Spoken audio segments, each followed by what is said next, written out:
Lucknow budget पर बोले CM Yogi Adityanath. किसानों की समृद्धि वाला बजट, महिला सशक्तिकरण के लिए बजट, भारत को आत्मनिर्भर बनाने वाला बजट, विकसित भारत का संकल्प पूरा होगा, अमृतकाल का संकल्प पूरा होगा। आदरणीय प्रधानमंत्री श्री नरेंद्र मोदी जी के मार्गदर्शन में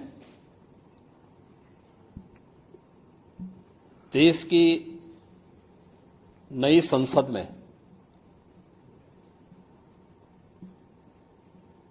माननीय वित्त मंत्री जी ने देश का आम बजट प्रस्तुत किया है। यह बजट सर्वस्पर्शी, सर्वसमावेशी, विकासोन्मुख 140 करोड़ भारतवासियों की आशा, आकांक्षा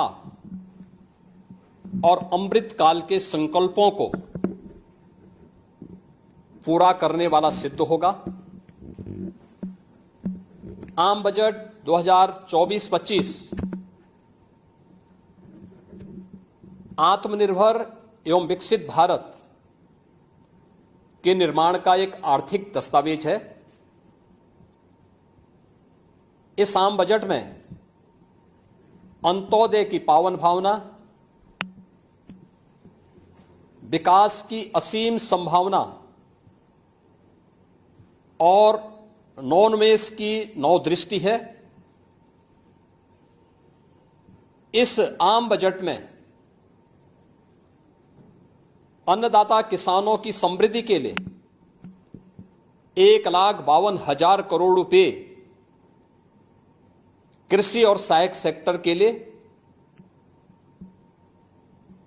महिला सशक्तिकरण के लिए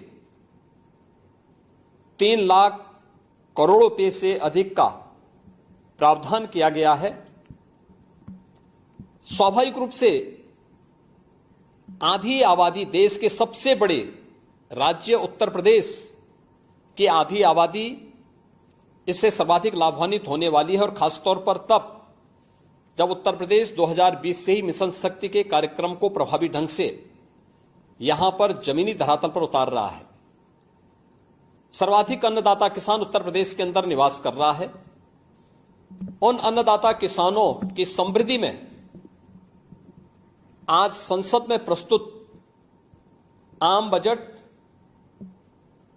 बड़ी भूमिका का निर्वहन करने वाला है।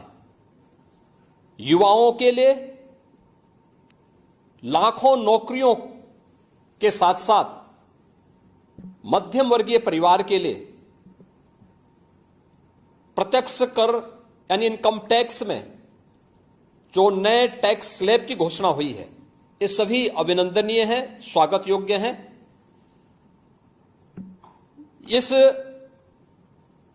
पूरे बजट को अगर मैं कह सकता हूं कि यह बजट भारत को $5 ट्रिलियन की इकोनॉमी में बदलने के संकल्प के साथ ही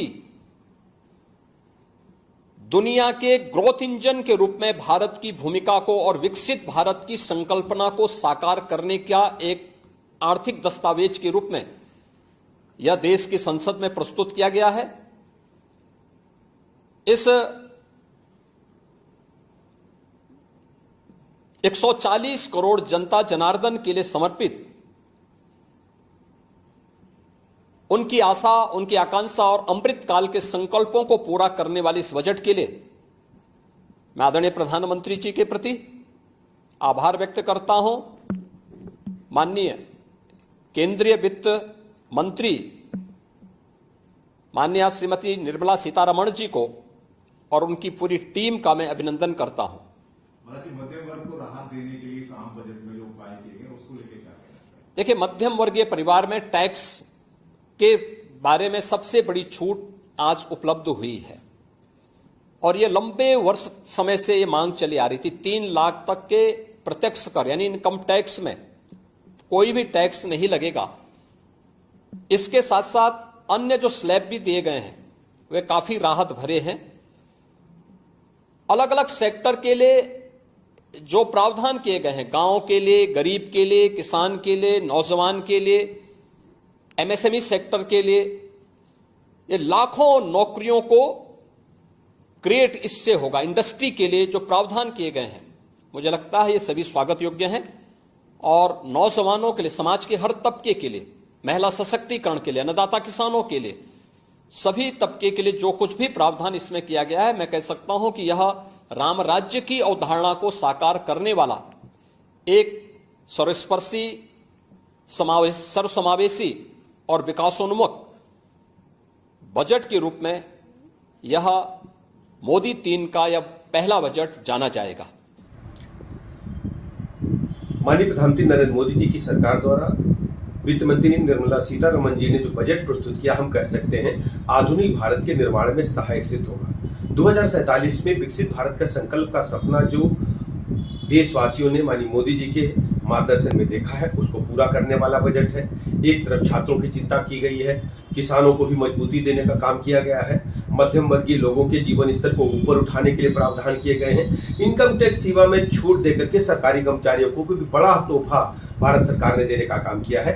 मैं बजट का बहुत बहुत स्वागत करता हूं और माननीय प्रधानमंत्री नरेंद्र मोदी जी को, वित्त मंत्री आदरणीय निर्मला सीतारमण जी को बहुत बहुत आभार प्रकट करता हूं और पूरे प्रदेशवासियों को बहुत बहुत बधाई देता हूं।